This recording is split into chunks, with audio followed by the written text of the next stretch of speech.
Chapter 41 3D Glasses appear in the world of Doraemon. You are listening at novelfull.audio.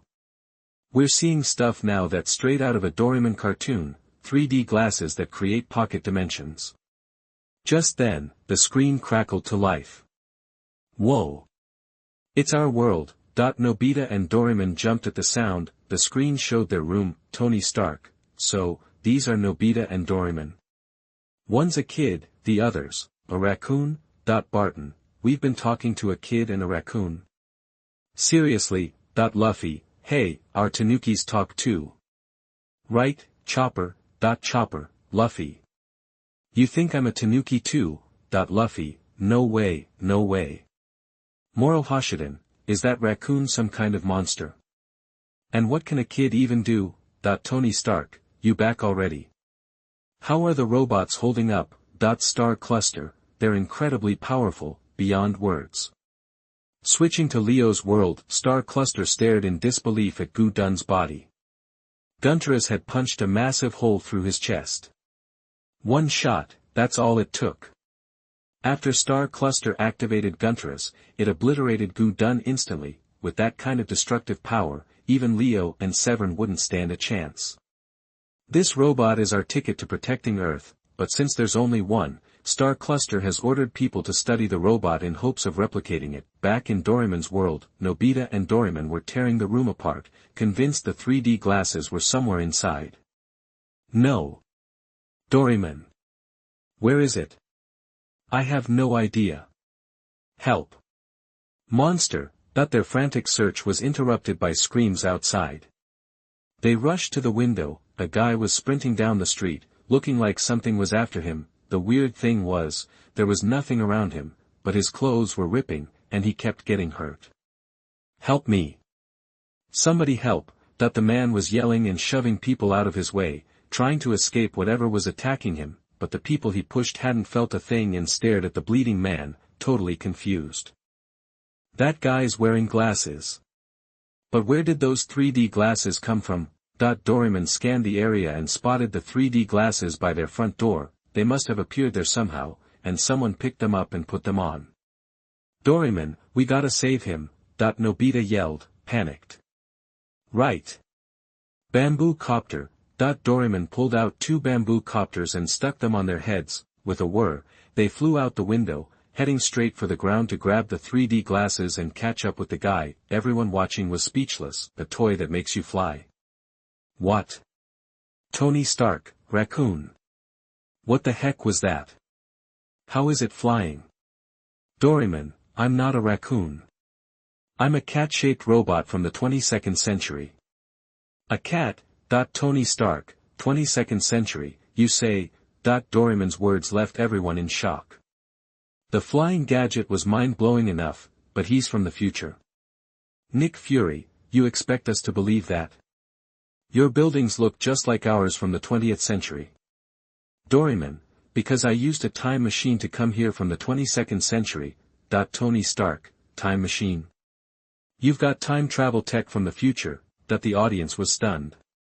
Time travel is a dream for so many people. Doraemon, I don't have time for this. We gotta save that guy. Doraemon then pulled a large mirror out of his fourth-dimensional pocket. Copy mirror.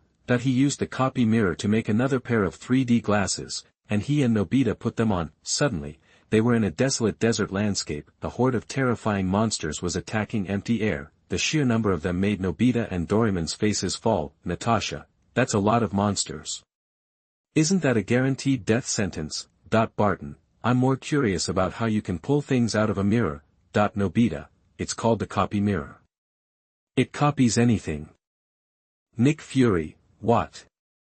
It copies anything, no limit. Doraemon, yeah, any amount, anything at all. As long as it's taken out of the mirror, it gets copied, even people. Just be careful, the copied person ends up trapped inside the mirror. Doraemon's explanation sent shivers down everyone's spines. Copy anything? No upper limit? That's a game changer. Imagine replicating massive amounts of food, wiping out world hunger, or copying tons of weapons, creating a huge army, replicating energy, water sources, solving so many crises. This insane tech was blowing the minds of everyone, even Ancient One, Odin, and Diana, who had seen centuries pass. One Piece World, Navy Headquarters. Kizaru blinked at Doraemon's words. Wait, could that copy a bunch of devil fruits of the same kind? Sengoku and Akainu's eyes widened at Kizaru's idea, an army of the same type devil fruit users, like Logia types. That's unthinkable. It's common knowledge there's only one of each devil fruit, but this mirror could break that rule. Imagine a navy full of Logia users and other strong devil fruit types. The terror. Marvel, Asgard. Hey, Dad, if that mirror is really so magic, could it replicate a bunch of hammers and your Odin spear? Sol actually made a brilliant point for once. Odin was taken aback. His weapon, Odin's spear, is the strongest in the 9 realms. There isn't an equal. If he could copy a massive number of Odin spears, he wouldn't fear any foe. How do you create this copy mirror? If Earthlings in another universe can study it, why can't we? Odin suddenly regretted focusing on magic instead of developing technology. Tony Stark, I got another question. How can a giant mirror fit in your pocket? Doraemon, because it's my 4th-dimensional pocket. It's a super wide space where I can put anything. Naruto, 4th dimension. What's that? Doraemon, well, it's like creating a brand new space just for storing stuff. Ancient One, what? Creating space. You're using seriously advanced space magic. Gui knew that kind of move. Top-tier space magic includes a special storage space, and she can do it herself, but that kind of magic is crazy difficult. Doraemon, it's not magic, it's technology. You wouldn't understand. It's 22nd century stuff. Tony Stark was practically hyperventilating. He thought he was the smartest guy around, but Doraemon's gadgets in less than a minute completely blew his mind. He was ecstatic, though. He could see the potential of the future of technology. Let's see what other gadgets you've got. Chapter 42. The lie came true and everyone was shocked. You are listening at novelfull.audio. Help. Help, that the poor guy was too exhausted to run anymore. Those monsters had some freaky ability to nail him from across the world barrier. Stop. Doraemon and Nobita zipped over, pulling out their air cannons and stun guns, blasting away at the creatures. Boom. Whoosh. The air cannon scattered a few monsters, and the stun gun managed to paralyze the ones it hit. Just gotta buy them some time, give them a chance to grab the man and fly up, out of reach of these things. Doraemon and Nobita's arrival grabbed the monsters' attention, and they started howling. These new intruders ticked them off big time. They howled and tried to attack, but none of them could fly.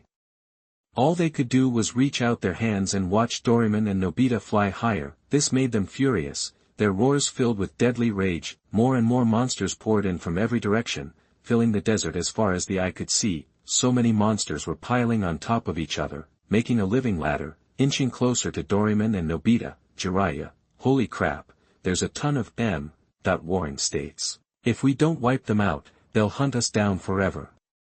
Tony Stark, their weapons aren't gonna cut it. They need some serious tech. Doraemon, what do we do? Nobita yelled, panicked. Chill. I got this. Doraemon wasn't fazed at all. He dug into his pocket and pulled out something that looked like a gag-mouth toy. He slapped it on. These creatures can't actually see us, so they'll stop hunting us. Doraemon said with a straight face. Everyone was totally confused. What were they doing? Before they could ask anything, something mind-blowing happened. The monsters, who were just trying to chase Doraemon and the others, just walked away like nothing was going on. They completely ignored the three in the sky. Is Doraemon okay? Nobita asked, worried. As long as you don't make any noise and get their attention, we're good. Doraemon glanced at the guy he was carrying. Lucky he'd passed out, or he'd be in trouble if he started yelling again. Once the creatures had completely scattered, Doraemon and Nobita breathed a sigh of relief, then they ripped off their 3D glasses and were back in reality. The audience went wild, bombarding them with questions. Nick Fury, what the actual hell? What did you do? You said one thing and they all just left. Mordo, is that a memory charm? You can do memory charms. Tony Stark, that's insane. Explain now. Doraemon, it's not a memory charm. It's a lie that comes true. When you wear this gadget, anything you say, no matter how crazy, becomes real. You could even bring about the end of the world. Everyone went silent, unable to laugh at what seemed like a simple explanation. Marvel Karmatage. Furuchi stared at Doraemon's explanation in disbelief. Reality warping. That's reality warping. Ancient One immediately thought of magic that could warp reality. She knew of certain spells that could do it, but the heavy hitters were the Reality Stone, the Phoenix Force, and Chaos Magic, but this little beak thing can warp reality on that scale, and it's so easy to use. Gu-E, who had faced down countless demon gods, was stunned. It was the first time she had been this flustered. Tony Stark, is that even technology? It completely flips cause and effect on its head. Doraemon, yeah, but it's a high-tech product from the 22nd century. Tony Stark, that's technology. Technology can break cause and effect. That's amazing. Tell me how it works. Doraemon, how would I know? I didn't make it. Besides, even if I told you, you don't have the materials from our time. Tony Stark was instantly bummed. Seeing tech like that on the other side of the screen and not being able to study it was a major letdown.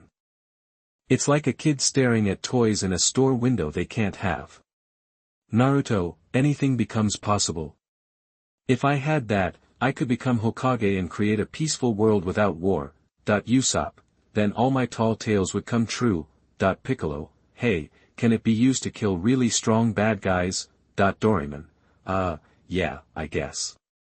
Son Gohan, if only we had those in our world, we wouldn't have to worry about science. Son Wukong, hey, no way. I want to fight fair. Piccolo, me too. Son Wukong, then why'd you even ask? Vegeta, damn it. You think I'm scared? I just want to take you out before you even open your mouth. Doraemon, well, this machine does have that problem. It won't work until the words are done. Natasha, that's easy. There are a million ways to work around that. Just gotta be quick. Nick Fury, Mr. Doraemon, if it's possible, could you try to give us the design principles? We'd like to give it a shot. Nick Fury was seriously jealous of the Lycom's true gadget. With that, S.H.I.E.L.D. could handle anything. Bruce Wayne, so it can bring people back from the dead. Diana, you're back. Why haven't you said anything? Bruce Wayne, I was busy catching a criminal. Mr. Doraemon, can you answer me?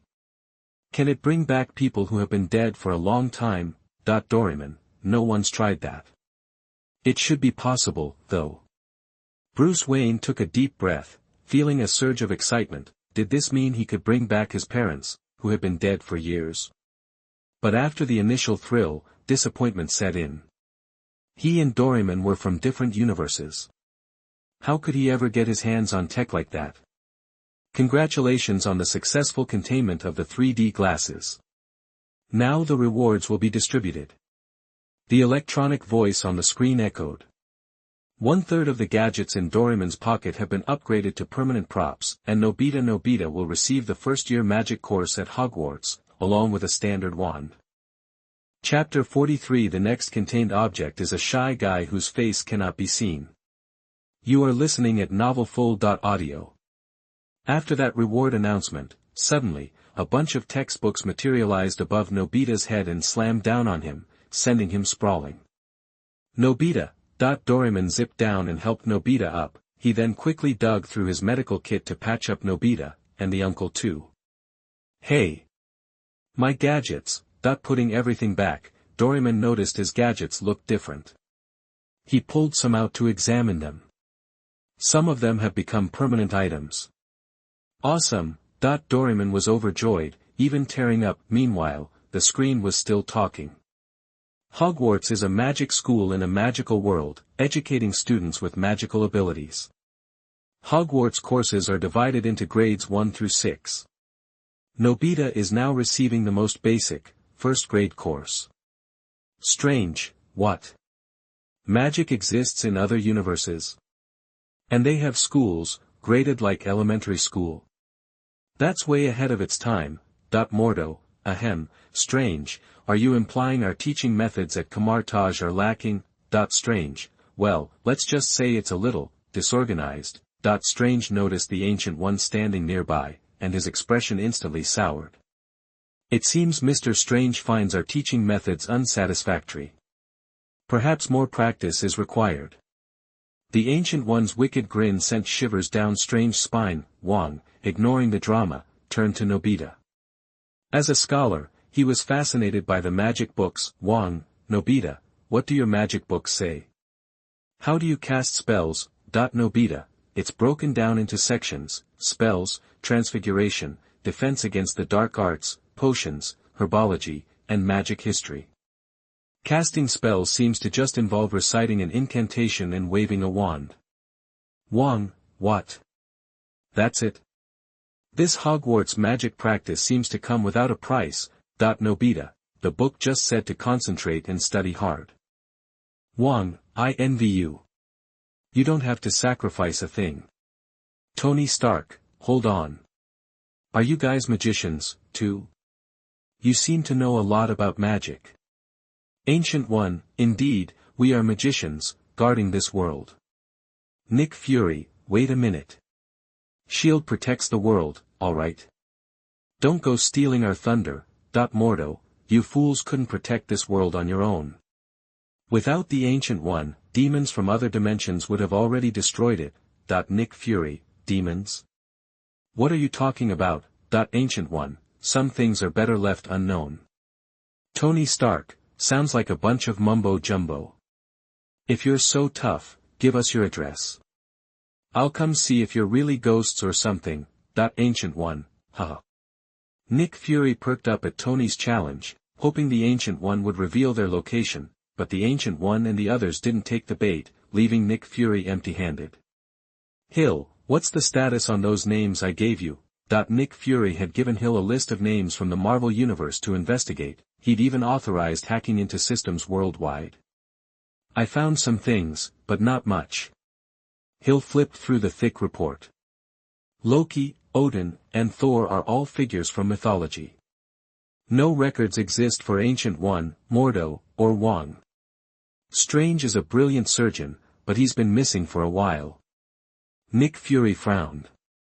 He realized he knew surprisingly little about his own world. Tony Stark, whatever. Hey, Doraemon, I have questions. What did you mean by permanent prop? Doraemon, my gadgets are usually disposable because they're cheap. Permanent props are expensive and most people can't afford them. Tony Stark, wait, you said your disposable gadgets can be purchased? Can something like the Hellies Come True device be bought anywhere? Doraemon, yep. Gadgets like that will be commonplace in department stores in the future.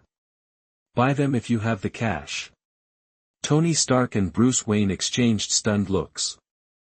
Such advanced technology, available to everyone. Speaking of money, both Bruce Wayne and Tony Stark were incredibly rich, with fortunes beyond belief. They could buy anything in the world, but now, hearing about stores selling advanced gadgets in another world, they suddenly felt their wealth was useless. Tsunade, hold on. If everyone can buy such powerful things, won't that cause chaos? Doraemon, no. There will be special regulations to prevent gadget proliferation. Everyone was instantly floored. The Doraemon universe had the tech to control objects that could alter reality itself. Bruce Wayne, you haven't explained why you traveled from the 22nd century to the 20th. It feels like you're here with a purpose. Doraemon, I'm here to change the fate of my friend, Nobita Nobi. You wouldn't believe how useless this kid turns out. His business fails, he racks up loan shark debts with compounding interest. His descendants in the 22nd century still haven't paid them off. His descendants are my bosses and they sent me to this era to train him to become an outstanding adult. Nobita, Doraemon. That's too much information. Doraemon, it's the truth. Everyone was speechless. They'd imagined some lofty, world-saving purpose for a time traveler, and this was the result. Compound interest for 2 centuries. How does someone even manage that? Bruce Wayne was stunned by the sheer magnitude of the debt. Naruto World. Jiraiya looked at Tsunade. Tsunade, maybe this is a sign you should quit gambling. Or you'll end up like this Nobita kid. Idiot. I'm not that bad, Tsunade yelled, embarrassed. Her gambling debts weren't that high, were they? Surely she could pay them off. Ancient One, I have a question. If you change someone's fate in the past, wouldn't that impact the timeline? Chapter 44 Yearning for the Future of Doraemon's World. You are listening at novelfull.audio. The Ancient One was puzzled by Doraemon's time-traveling antics and his messing with people's destinies. She's a master of manipulating the time stone, so she understands the potential fallout from altering time willy-nilly. Doraemon's actions were just baffling to her. Doraemon, relax, Nobita's just a regular kid. Whether his future changes or not, it won't throw off the whole timeline.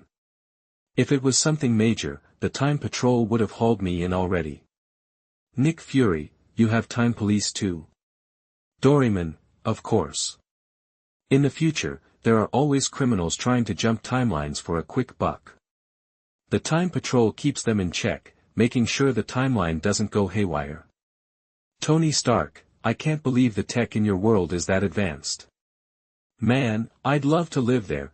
Tony Stark wasn't just blowing smoke, he was genuinely drawn to Doraemon's world. He thought he was the king of science, but Doraemon just blew his mind. He was dying to know how far he could push things if he were tinkering around in the 22nd century. Sir, we've arrived, a flight attendant said smoothly. All right, thanks, Tony replied, popping up from his seat. Taj.Gue was actually fanning herself faster than usual, a rare sight. If it doesn't create huge ripples, time lets it slide. Their world's time laws are pretty interesting. Asgard, Thor was staring at Doraemon's words, his face scrunched up in confusion. He was still stuck on that lies come true thing. If that happened to me, I'd be nothing but a plaything. I hate weapons like that. It's just not a fair fight. You should win on your own merit. Thor grumbled. Heh, Loki snorted, unimpressed, why break a sweat when you can just get someone else to do it for you? But secretly, Loki wanted that gadget bad, making lies real. Perfect for a god of mischief like him. Boom! Suddenly, an explosion rocked the palace, drawing everyone's attention. We're under attack. Enemy attack. A guard yelled. What? Odin roared, stunned, then his eyes flashed with murderous intent. Attacking Asgard? They've got a death wish. DC Universe. Bruce Wayne, lost in thought, stared down a dark alley. His parents' murder, the alley, it was a memory he couldn't shake. If he could actually bring his parents back, he'd do anything. Lies come true. Too bad I can't get my hands on that. I could study it, but that's just a pipe dream. Bruce Wayne was now seriously craving the magical, unpredictable tech of Doraemon's world, where you could actually rewrite cause and effect. That's the kind of stuff scientists drool over. Bruce Wayne glanced at a mirror beside him. On the other side, a group of hostages were being held by a bunch of thugs. The ringleader? Bruce Wayne's old nemesis, Bane. He was using Knight Rider's power to stay in the mirror dimension, ready to strike at any moment. Beep! Suddenly, the Darkwing Bat swooped down, screeching at the people outside the mirror. No, I'm not letting you eat them. Even if they're criminals, they're not your dinner. Otherwise, it'll be a whole mess. Batman knew the Darkwing Bat wanted to feed. Better eaten by a monster than killed. He figured, but he was worried that if he let it slide, he'd start using it as an excuse to kill people, losing sight of his principles, becoming just another murderer in a mask. That's why he wanted to set boundaries for the Darkwing Bat. Beep! The Darkwing Bat shrieked in protest, its blood-red eyes locked onto Batman. I'll find something else for you to eat. Just hang in there. Batman wasn't about to be intimidated by the creature. He was the master here. The Darkwing Bat reluctantly caved. Batman leaped out of the mirror and attacked the criminals. With Knight Rider's power and the Darkwing Bat on his side, no one stood a chance. Even Bane was no match for Batman now, and starting that night, a new, dark legend began to circulate about Batman, a figure in medieval armor, a black cloak, and giant bats. The fear Batman inspired just deepened in Gotham, Naruto world. Naruto just stared at the screen, lost in his own thoughts. "What's wrong, Naruto?" "We've gotta get going," Jiraiya asked, puzzled. Now that Tsunade had decided to go back to being Hokage, they had to head back to the village. "Nothing," Naruto said, trying to sound upbeat. "He's probably wishing he could get his hands on that lie-making gadget and bring his parents back," Tsunade whispered. Jiraiya paused, then nodded, a sad look in his eyes. He didn't know what to say to the kid. "Hey, Jiraiya, if you had something that powerful, what would you do?" Tsunade was actually curious, wondering what an old perv like Jiraiya would do with it. "If it was me, I'd get all the ladies to buy me drinks without paying." Jiraiya immediately got that goofy look in his eye, imagining all the possibilities. Tsunade just wanted to punch him. "Just kidding. Relax." Sensing Tsunade's anger, Jiraiya quickly sobered up and coughed. "Ahem. If it was up to me, I'd wish for world peace." Jiraiya's eyes filled with sadness as he looked up at the sky, lost in memories. "Hey! Pervy sage, Grandma Tsunade. We're leaving, what are you doing?" Naruto called out to them. They saw that Naruto seemed to be back to his old self, smiled, and hurried after him. "One Piece world. That thing's amazing. Make your dreams come true. If I had it, everyone's dreams would come true," Usopp said wistfully. "Dumbass, if dreams were that easy, what'd be the point of living?" Zoro countered. He wasn't interested in an easy shortcut to his dreams. "He's right, you only enjoy your dreams if you work for them," Luffy agreed with a grin. Usopp just shrugged, he was used to it. Chapter 45. The next contained object is a shy guy who cannot see people. You are listening at novelfull.audio. Navy headquarters. Akaina stared at the screen, his face flushed with excitement. "If we had something like that, a tool that makes lies reality, we could wipe out pirates for good." "Right, Marshal." That he turned to Sengoku, practically buzzing. Even though he knew it was impossible, he couldn't help but dream. Sengoku murmured, lost in thought. More than just pirates, with that kind of power, we might even be able to stand up to the celestial dragons. Sengoku bit back the thought. It was too dangerous, too reckless to voice aloud. Dragon Ball World. Wow, that's an incredible invention. If I had that, I wouldn't be afraid of the Scions anymore. Gohan's eyes sparkled with starry-eyed longing. TCH, quit being an idiot. There's no such thing in this world, Piccolo scoffed, turning away in annoyance. The terrifying device made him uneasy, a threat he didn't appreciate. Leo World. Feng was practically vibrating with excitement after seeing the device's capabilities. With it, the dead could be brought back to life and his home could be restored. "Captain, do you think we have any chance of getting our hands on something like that?" Feng asked eagerly. He knew it was a long shot, but he desperately clung to any glimmer of hope. "There's no way we could create something that alters cause and effect like that, not even the Land of Light could," Star immediately said, shaking his head. His eyes were wide with shock. He'd always believed the Land of Light's technology was the most advanced in the universe, beyond anything Earth could achieve, but now, another Earth, in another universe, had surpassed them. He realized that even the Land of Light might be no match for such a place. "Captain, I remember you saying we could travel to other universes by pooling all the Land of Light's power." Feng persisted, remembering Star's earlier statement. "Feng, do you even know how to find Doraemon's universe? Rushing off to other universes is a recipe for getting lost, maybe forever." Star warned, his voice sharp. Feng finally snapped back to reality. "We need to focus on the problems we have now. Earth is still in danger, and that's where our energy needs to be," Star urged, his voice firm but kind. Feng understood the truth of those words. With a sigh, he let go of his impossible dream. Doraemon World. "Doraemon, what are we going to do with those awful glasses?" Nobita asked. His uncle was cured and his memory erased, but the glasses were still a problem. Well, the only thing we can do is seal them away so no one can ever use them. Doraemon declared, pulling out a safe. He tossed the 3D glasses inside. This is a special safe, it can withstand a missile. It can't be opened without the password. After setting the password, Doraemon put the safe away. Okay, that should do it, Nobita sighed in relief, then he picked up the magic book from the ground, his eyes gleaming. Magic, huh? I wonder if there's a spell to help me finish my homework. The thought of completing his homework with magic and showing off to Shizuka filled Nobita with a bright vision of the future, Marvel Brooklyn Avenue. 3D glasses successfully contained. Host receives a reward, the ability to summon monsters from the world transmitted by the 3D glasses for assistance. The summons are completely controllable, with no upper limit. Xie Yun felt the new information flood his mind.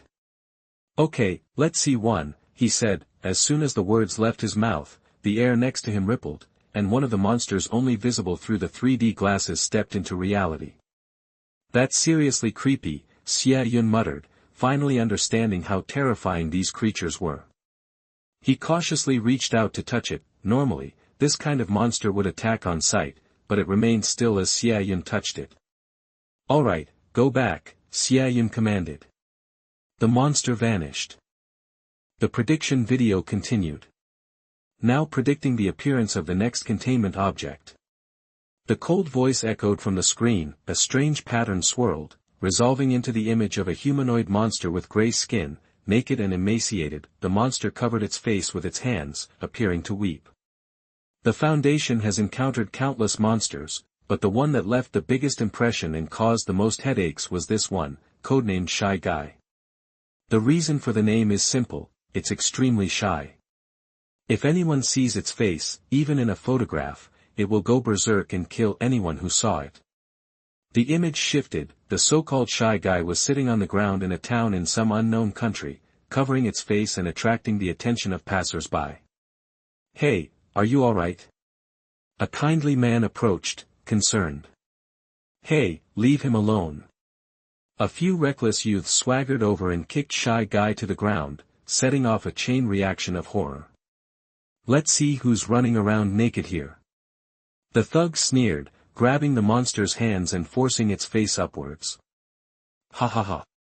You're so ugly. They burst into laughter. Ha. The Shy Guy let out a blood-curdling scream and lashed out, impaling one of the thugs with a claw. Before the others could react, it flailed its claws wildly, tearing them to shreds. The death-seeking thugs got what they deserved. The bystanders watched in stunned silence, unable to process the sudden carnage. They stood frozen, staring at the monster. The Shy Guy's face was now fully exposed. Ha! Feeling the gazes of countless eyes, the Shy Guy went into a frenzy. It roared in rage and charged toward the nearest person at near supersonic speed, claws outstretched. Ha! Help! He's killing people. Panic erupted as the crowd scattered in terror. A few brave souls tried to intervene, but were instantly slaughtered.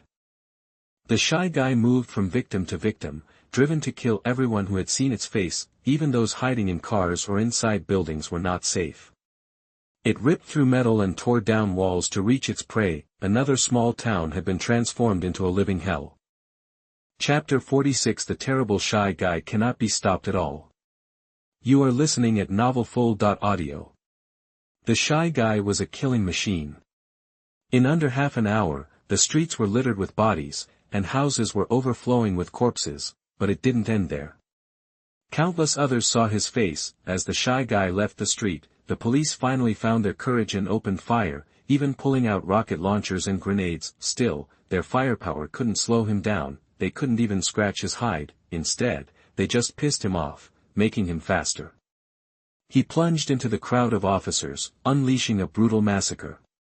In the blink of an eye, the ground was covered in corpses and scattered limbs. No matter how many cops showed up or how much firepower they brought, they couldn't stop him. In fact, the more police, the more people died, and without police protection, the citizens were defenseless. 3 hours later, the small town was a ghost town. Everywhere you looked, there were dead bodies, but this wasn't the end. It was the beginning of a nightmare. footage of the Shy Guy's rampage had been filmed and gone viral.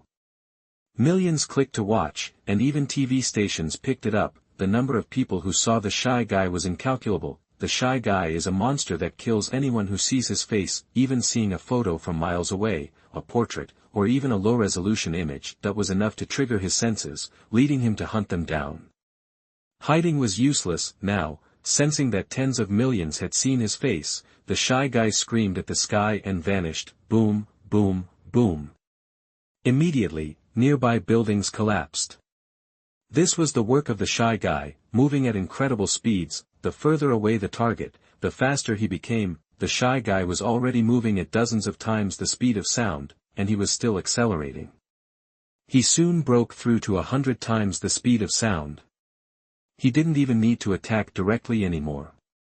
The shockwave from his speed alone was enough to crush anything alive. That's why no known material on Earth could stop him. He tore through buildings, crushing everything in his path, hunting down those who had seen his face. He left a trail of bodies and blood across the country. Anyone looking down from above would have seen nothing but carnage. His victims never imagined they'd be killed just for browsing a photo. When the nation's leaders learned about this terrifying phenomenon, they mobilized the army to stop him. Tanks, aircraft, artillery, missiles, they threw everything they had at him. Boom! The air filled with explosions and smoke. Tanks and jets poured fire on a single spot. When the barrage stopped, the army paused, wondering if the monster was finally dead. Unbelievably, a skeleton slowly rose from the wreckage. Blood, flesh, and skin flowed, reforming the Shy Guy. His regeneration was so powerful that he could rebuild himself from just bones. This combination of regeneration, speed, and destruction made him nearly unstoppable. Keep firing. Don't let up. Terrified, the soldiers reloaded and unleashed another barrage, but their efforts only delayed him. They couldn't stop the killing. By the end of the day, the country was a hellscape, with 99% of the population wiped out.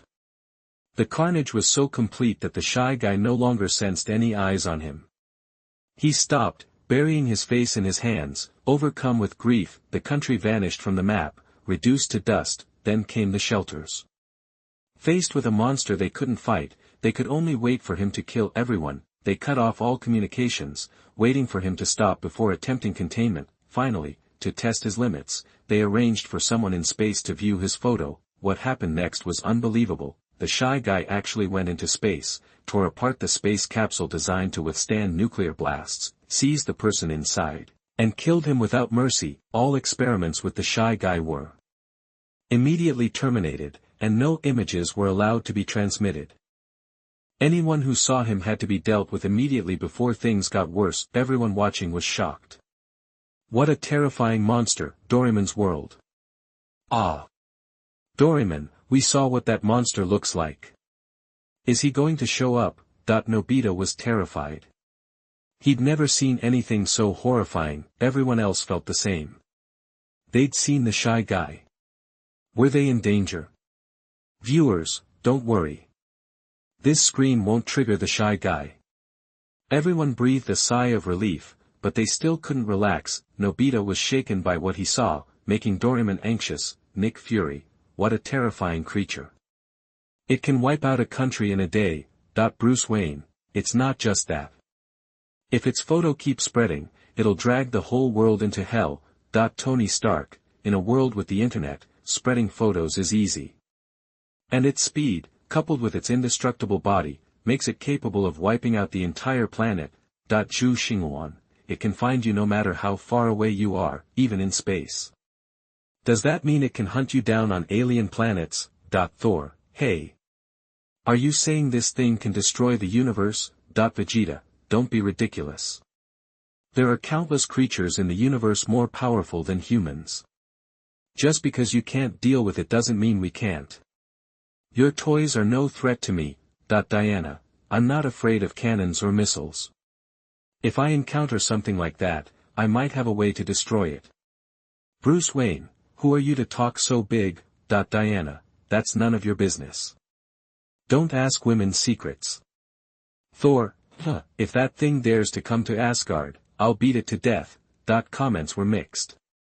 Some thought the Shy Guy was terrifying, while others thought humans were too weak and didn't take it seriously. Seeing these comments, Nick Fury thought of Carol. She was another being that Earth couldn't eliminate. He frantically pressed the call button, fearing the shy guy would appear on their Earth and no one could stop it. He needed Carol back to have a chance.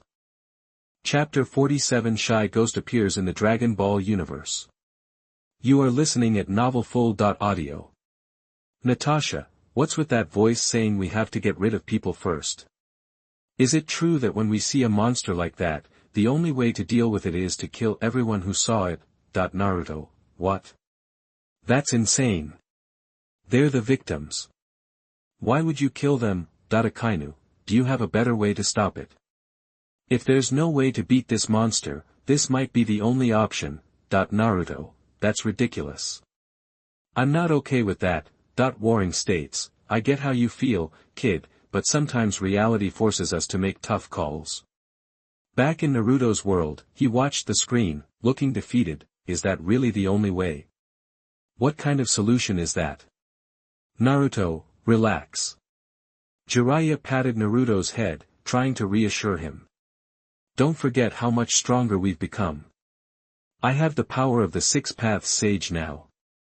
If we run into a monster like that, we'll throw everything we have at it. Right, Naruto perked up immediately. I can use the Nine Tails power too. I don't believe any monster is stronger than the Nine Tails, Naruto said, his voice filled with energy. Jiraiya was relieved to see Naruto bounce back, but he still looked concerned. He couldn't shake the feeling that even the Six Paths Sage's power might not be enough against something as terrifying as the Shy Guy. Now let's see which universe is about to get a visit from the Shy Guy. Everyone tensed, worrying about where it would appear. Pirate World, Marine Headquarters. Hey, what are we supposed to do if we run into this thing? Kizaru asked, sounding worried. Cover your eyes and fight using your observation haki. Try to kill it, and if that doesn't work, prepare for the worst. Sengoku was sweating bullets, completely unsure of what to do. On the Thousand Sunny. Ah! That kind of creature shouldn't exist in our world. Usopp and Chopper screamed, panic-stricken. It was no wonder they were so scared. The monster was truly terrifying. Even the monster trio of Luffy, Zoro, and Sanji couldn't stay calm. Leo World. Feng Yuan took a deep breath. If the Shy Guy actually showed up, he'd transform into Leo instantly and get it far away from everyone. Then he'd blast it with the L-77 ray. He refused to believe that the L-77 ray, which could destroy a planet at full power, couldn't kill it. And if that wasn't enough, he'd add the King Ken. Doraemon World. Doraemon, what do we do if that thing shows up here? Nobita was so scared he shot straight up and shouted. Don't worry, I can use the lie come true mouth to say that nobody actually saw it. If that doesn't work, I've got other gadgets I can use. Doraemon said confidently. Nobita sighed in relief. Things were always more manageable with Doraemon around. Then he saw Doraemon rummaging through his pouch. What are you doing? Sorting my gadgets, so I can find things. Nobita's anxiety spiked again. Marvel World. Kamartage. Master, what should we do if a monster like that appears? Strange asked, sounding anxious. It's simple. If it appears and hasn't hurt anyone, I can lock it away in another dimension. Even if people have seen it, I can erase their memories. The Ancient One said calmly. She had already considered several solutions, though she knew she'd have to test them to see if they worked. Strange was relieved. She was the Sorcerer Supreme, after all, and she had been protecting the Earth for centuries. She was reliable. Shield. Nick Fury was calling in his tech team, ordering them to monitor every computer. Everyone, listen up. If a scary monster picture shows up online, it needs to be deleted, even if it means hacking into someone's computer. Nick Fury ordered. His words were met with confusion. Why this order, and why now? Plus, there were tons of monster pictures online. How could they possibly delete them all? Seriously, your orders are all over the place and make no sense. Aren't you worried they'll see the thing and get targeted? Tony Stark walked in, looking at Nick Fury with disdain. How did you get in here? I told you to wait in the reception room. Nick Fury snapped. Easy. I gave your people a few autographs, took some pictures, and handed out VIP passes for the guest house. Tony Stark said, waving dismissively to Coulson and the other agents, who awkwardly shuffled out. I've already got Jarvis monitoring all networks. Jarvis is an AI. That thing can't be killed at all. Leave it to me. Tony Stark patted Nick Fury on the shoulder, trying to reassure him. What if someone sees it up close? Nick Fury pressed. I actually have an idea. Don't we have a statue that snaps your neck if you look away? Tony Stark pointed to the floor. You mean the weeping angels? Nick Fury realized immediately. Yeah, worth a shot. Tony Stark nodded. The two entities were quite interesting. One would kill if you looked away, and the other would kill if you looked at it. What would happen if they met? This idea intrigued Tony Stark. DC World, Batman had captured Bane and his cronies and turned them over to Gordon. Batman really is a bat. And he's changed his reflection. He's not human. Get in the car quickly. Gordon looked at the criminals with a sigh. They were all insane, and their words were meaningless. Batman stood on a nearby rooftop, watching the screen and pondering what to do if he encountered a shy guy. The safest bet would be to drag it into the mirror dimension. I doubt it could escape that. Batman decided that this would be the method, but of course, it would be best if it never came to that. The universe where the shy guy will appear is the Dragon Ball universe. Seeing the shy guy through the screen will not create an image in your mind. As soon as the voice finished speaking, the screen switched. It showed a bustling city in the Dragon Ball universe. Piccolo, Goku, and Gohan's expressions changed instantly. Gohan, let's go. Piccolo took off into the sky, and Gohan followed close behind. Meanwhile, in the city, someone had already noticed the shy guy. They all thought he was in trouble, so they went over to ask if he was okay, but no matter how much they shouted, the shy guy didn't react and refused to move his hands or show his face. Hey! What the heck are you doing? Get out of the way. A grumpy old man stomped up and kicked the shy guy, knocking him over and exposing his face to everyone. Seeing this, Piccolo and Goku's faces darkened. Ah! Under the shy guy's screams, a brutal massacre began in the Dragon Ball universe. Chapter 48 Piccolo vs. Shy Guy. You are listening at novelfull.audio. Help! He's killing people. Stay away. Bang, bang, bang. In this messed up city, the shy ghosts are taking everyone out. Anyone who looked at them ended up dead, bodies torn to pieces and scattered all over the streets. The streets, once peaceful, were now painted blood red. What the heck is that thing? Huddled in a corner, a guy was recording the shy ghost's rampage on his phone. He was itching to post the video online, knowing it would blow up the internet and make him famous. He was just about to hit upload. Boom! When his phone exploded, leaving his face covered in soot. Dummy, we can't have you escalating things. Piccolo and Gohan floated down from above, hovering in the air. Piccolo then zipped around, causing every phone, camera, and recording device in the area to short-circuit and die. Seeing this, people watching chimed in, Naruto, wait, are those guys human? How are they flying? Sun Wukong, that's Piccolo. He's a tough customer. He's flying using the air walking technique. It lets you control your ki to fly. Tony Stark, flying. On your own. No way. You gotta fight gravity. Sun Wukong, yeah, but only if your ki's strong enough. Ancient One, what's the big deal? I can fly on my own power. Feng Yuan, I can, too, when I go Leo. Tony Stark just shut his mouth. Too much weirdness going on lately, better to keep quiet. In the Naruto world. Master Jiraiya, can we use chakra to fly, too? Naruto asked eagerly.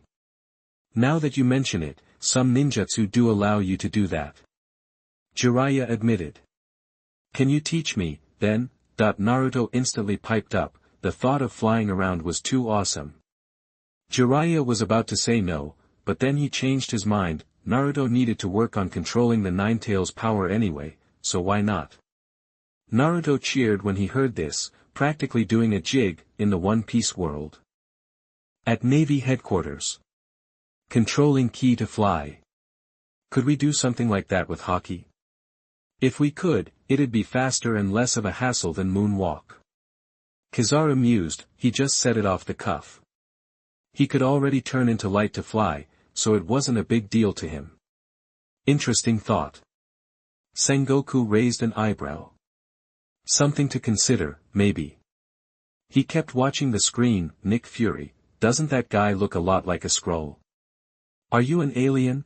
Piccolo, I have no idea what a Skrull is. Vegeta, ha. Isn't that a Namekian? No wonder Raditz got wasted. Piccolo, what did you say? Vegeta, from what I've heard, Namekians have some strong fighters, but they're still weaker than bugs to me. Let's see what you got. Piccolo, well, thanks for pointing out where my homeworld is. Don't worry, after I take care of this thing, you're next. Sun Wukong, so, Piccolo's an alien. That explains why he felt different. Natasha, are you kidding me? He definitely doesn't look like he's from Earth. Sun Wukong, nah, we have all kinds of races here, even people who look like animals. As soon as Sun Wukong said that, the screen showed a tiger standing up and walking in clothes, puffing perfume and hurrying off. Everyone was dumbfounded. Ancient One, it seems the Earth in the Dragon Ball universe has a lot of different species. Sun Wukong, anyway, isn't that Gohan? Wow, he's gotten stronger since I last saw him a year ago. Gohan, Dad, are you coming back soon? Sun Wukong, I'm hurrying, but Snake Way is a long trip. It'll take a while before I get to Earth. Strange, you're traveling to Earth, from where? Sun Wukong, the underworld. Sun Wukong's comments were getting weirder and weirder, leaving everyone scratching their heads. Piccolo didn't care about the questions popping up on the screen. He zeroed in on the shy ghost, which had stopped moving. It looked like the shy ghost had killed the last person who'd seen it and was now sitting there, sobbing. Time to die. Piccolo shot over to the shy ghost and kicked it hard. The force of the kick sent the shy ghost crashing through several buildings. Ag. The shy ghost wasn't dead, though. It roared and ran out, glaring at Piccolo. Their eyes met, and Piccolo could clearly see the shy ghost's expression. Now, Piccolo was on the shy ghost's hit list. Ag. The shy ghost charged at Piccolo. Bruce Wayne, what's he doing? Why did he attack? Didn't he see that looking at it makes it attack? Tony Stark, exactly. I'd lock that thing up. And if I had to fight it, I'd keep my eyes shut. Sengoku, maybe he's overconfident and thinks he can take the monster down. Tsunade, that's reckless. Piccolo, I don't have time for this. I've got scions to fight, and I'm not leaving another monster running loose. As Piccolo spoke, the shy ghost lunged, claws extended. Piccolo quickly raised his arm to block the attack, stopping the claws from hitting him, then punched the creature in the chin. Ouch! That's tough. The shy ghost's chin felt rock hard. Piccolo frowned. He thought he could break anything on Earth, but this shy ghost's bones were something else. Ha! Piccolo quickly followed up with a more powerful kick to the shy ghost's chest, sending it flying backward. The shy ghost spun through the air for a bit, then stopped 100 meters away. Howling, it charged at Piccolo again. In mid-air, it was faster than before, creating a violent gust of wind. Howa! Piccolo channeled energy into his right arm, making it swell, then unleashed a palm strike, creating a massive shockwave. The blast engulfed the shy ghost. Boom, boom, boom. The shockwave was so powerful that it flattened every building in its path. When the dust settled, huge cracks were visible in the ground. The shy ghost was gone. Humph! Piccolo wasn't celebrating yet. He could still feel the shy ghost's energy. He immediately brought his hands together, compressing all that energy into one point. Chapter 49 The Scary Shy Guy. Piccolo fights back with all his strength. You are listening at novelfull.audio. Ha! Piccolo channeled his energy, building up his ultimate move, the light grenade. Ah! The creepy shy guy was back, covered in rapidly healing wounds, still lunging, a truly terrifying sight. In a heartbeat, it was right in front of Piccolo, ready to pounce. "You'll regret ever stepping foot in this world," Piccolo roared, unleashing the light grenade. The blast hit the shy guy square in the chest, sending it hurtling miles away before detonating. Boom, boom, boom. The explosion was catastrophic, easily city-sized. The sheer force vaporized the clouds in the sky. If Piccolo hadn't dragged it out of the city, the fallout would have been unimaginable. Everyone was stunned. "Goku, whoa. Piccolo, you've gotten seriously strong." Piccolo, you think I've been slacking off this past year? Warring states, how can anyone have that kind of power? Jiraiya, holy crap. One Piece world. The Straw Hats were speechless. They thought Ace's fire fist was impressive, but Piccolo's light grenade was on a whole other level. Navy headquarters, warring states and the admirals looked grim. "Akainu, could you pull off something like that?" Warring states asked. Akainu shook his head. "No way. I doubt I'd even survive that kind of blast, even as magma." He was sweating bullets. "Damn it, only the emperors and Garp could stand against that," Warring State said, his face etched with concern. "Naruto world. What terrifying power." Jiraiya stared in disbelief at the devastation Piccolo had wrought. None of his ninjutsu, not even Sage Mode, could inflict that kind of damage. Only the nine-tailed beast bomb came close. "Thank God there aren't any monsters like that in our world," Tsunade said gravely. "We'd be screwed." Jiraiya nodded in agreement. Dragon Ball World. Piccolo, drained from the light grenade, stared at the blast site. "I poured everything into that. It has to be gone." But his expression shifted abruptly. "What? No way." He sensed an immense, terrifying rage, a shy guy rage amplified tenfold. A violent storm was brewing, flattening everything in its path. Buildings were collapsing, and at the storm's center was the shy guy, reduced to a skeleton. It hurtled toward Piccolo, breaking the sound barrier. Muscles regenerated instantly as it reached him. "This is impossible." The monster's vitality defied belief. Piccolo possessed regeneration too, but nothing like this. He was sure that no one could survive point-blank from an intense light bomb and come out with just bones, but this thing survived. Ah! The shy guy didn't hesitate, slashing wildly at Piccolo. Boom! Piccolo was slammed into the ground, creating a massive, deep crater. It was impossible to see what happened to Piccolo. Boom! As the shy guy prepared to leap into the hole, Piccolo shot out of the ground next to it, staring in shock. That last hit almost killed him.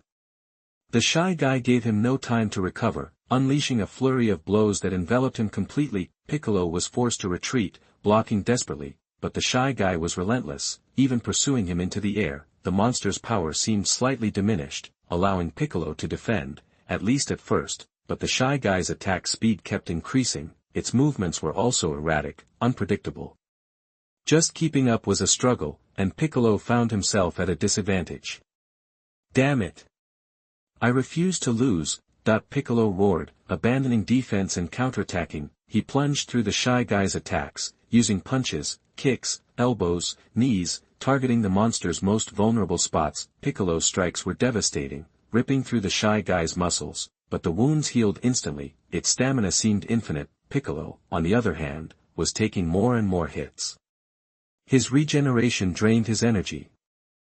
He was weakening. Defense became secondary to desperate counterattacks. Piccolo was covered in wounds, bleeding heavily, his breathing shallow. Uncle Piccolo, Gohan, frantic, flew to his aid, head-butting the shy guy. The shy guy swatted Gohan aside, annoyed by the interruption, giving Piccolo an opening. He backflipped, then kicked the shy guy in the chest with both feet, sending it flying into the air. Piccolo followed immediately. "I think I've figured out your power. The further away you are, the faster and stronger you get. I have to stay close to keep you under control." Piccolo had analyzed the fight, recognizing the key to the shy guy's power boost: distance. Ah ah.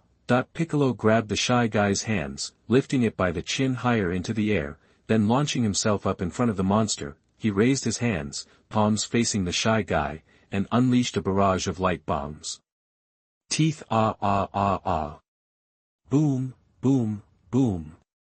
Countless light bombs erupted, each close to the power of the light grenade. Piccolo used his telekinesis to compress the explosions, trapping the Shy Guy within a sphere of destruction. After firing an endless stream of bombs, Piccolo mustered his last strength to create another light grenade, hurled it into the sphere, and quickly landed on the ground.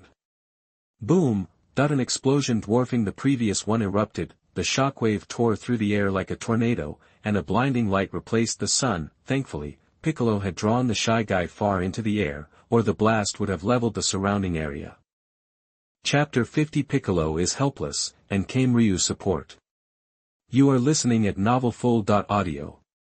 Many viewers watching were stunned by the sheer terror of the explosion, unable to comprehend its power. Navy headquarters, Sengoku, Akainu, and Kizaru all looked grim. The explosion's power and scope displayed on the screen filled them with dread. Any one of them caught in that blast would likely be dead. Even against a 4 Emperor-level opponent, the damage would be severe. How can someone from the Dragon Ball universe be so scary? He doesn't even seem human. Kizaru, slightly breathless, struggled to contain his anxiety. Record Piccolo's energy control techniques. See if we can imitate and learn from them. Sengoku barked the order. This wasn't the time to be paralyzed by fear, but to study and adapt the impressive abilities from other universes. Naruto World, Naruto, Shizun, Jiraiya, and Tsunade were deeply disturbed. Piccolo's destructive capacity was horrifying. He'd give even the nine-tailed fox a run for its money. Jiraiya speculated. Could he survive Piccolo's all-out assault even in Six-Path Sage mode? It was beyond his imagination. Sun Wukong, awesome, Piccolo. Never knew you had that in you. Piccolo, naturally. Vegeta, ha. Is that really all you've got? If so, you're no match for me. Piccolo, what did you say? Vegeta, I'm not kidding. At that level, you couldn't even beat Nappa, who's weaker than I am. Everyone gasped at Vegeta's words. Piccolo's power was already terrifying, yet Vegeta dismissed him so casually. Just how powerful was Vegeta? Was he just bragging? Piccolo, infuriated by Vegeta's comment and ready to retort, suddenly froze, his expression shifting to horror, his pupils dilated, his eyes darted wildly, and his head turned stiffly upwards, staring at the sky. Impossible. How can this be happening? Why is that thing still angry? Gohan also looked up, fear etched on his face, his body trembling. A shadow plunged downwards through the dissipating smoke. With each movement, it unleashed a violent storm, the surrounding air vibrating with its force. It was that Shy Guy. Aawa. The Shy Guy shrieked in rage. Piccolo's earlier attack had obliterated its muscles, leaving only a skeleton, but flesh and blood rapidly regenerated, restoring its original form. In less than a second, the Shy Guy reached Piccolo and struck him with its paw. Boom! The force of the blow was devastating. Piccolo was sent flying through buildings before crashing to a stop. Uncle Piccolo! Gohan rushed to Piccolo's side, a gaping wound marred Piccolo's chest, a horrifying sight. Damn it, what is this thing? Piccolo struggled to his feet, looking at the Shy Guy charging toward him, his energy reserves depleted, he had no strength left to fight. Damn, am I going to die at the hands of this monster before the Saiyans even get here? Ugh. I should have just left it alone in the first place, locked it up in a cage while it was motionless and no one could see it. Piccolo felt a pang of regret. If he'd known the monster couldn't be killed, he wouldn't have provoked it, but it was too late for regrets. Meanwhile, in the heavens, Kame, who looked exactly like Piccolo, stared at the scene below in disbelief. What is that terrifying monster? Even Piccolo is helpless. Why has it suddenly appeared? Kame's fear mounted with each word, his body trembling. He wanted to see the monster, but Piccolo had warned him not to look, or it would relentlessly hunt him down. Seeing the Shy Guy's power now, Kame felt fortunate, but his relief was short-lived. If Piccolo died, so would he. Though indifferent to his own fate, he feared that no one would be left to oppose the invading scions. Piccolo, we have to find a way. Kame could only offer his prayers. Aawa. The shy guy was upon Piccolo, ready to strike. Don't hurt Uncle Piccolo, Gohan roared, unleashing a burst of energy, striking the shy guy with all his might, knocking it away. The shy guy, unfazed, flipped in the air, landed on its feet, and resumed its attack on Piccolo. Kamehameha. Kikaho. Suddenly, 3 voices rang out, 2 blue energy beams and 1 yellow beam descended from the sky. The 3 attacks struck the shy guy simultaneously, triggering a massive explosion. Huh? Who's there? Gohan stared in surprise. Humph, mind your own business. Piccolo recognized them at a glance and sneered. Whoosh, 4 figures appeared beside Piccolo and Gohan. It was Krillin, Yamcha, Tien Shinhan, and Kaiatsu. Sorry we're late. We rushed here as soon as we sensed the energy. Yamcha surveyed the devastation, his face grim. Is that monster a scion? Tien Shinhan asked. No, but whatever you do, don't look at its face. If anyone sees its face, it will hunt them down, no matter how far away they are. I only had to fight because I saw it. Piccolo warned as he stood up. What? Are you serious? You can't look at its face. Krillin was confused. If you think I'm joking, go ahead and take a peek. That monster will chase you to the ends of the earth. Piccolo snapped, clearly annoyed. The 4 were stunned, taking in Piccolo's injuries. They realized he wasn't kidding. Even though their relationship with Piccolo was strained, they knew he wouldn't say something like that without good reason, and the fact that it could beat Piccolo so badly was enough to prove how dangerous the shy guy was. Aawa. The shy guy charged out, howling and running towards Piccolo. Everyone closed their eyes, refusing to look, sensing the monster's location with their ki. Ha! Tien Shinhan was the first to attack, unleashing a powerful tri-beam. Not to be outdone, Kaiatsu fired his Dodon Ray. Krillin and Yamcha poured their energy into Kamehameha's. Gohan, showing his own strength, fired a Masenko. Their combined attack struck the shy guy, sending it flying back.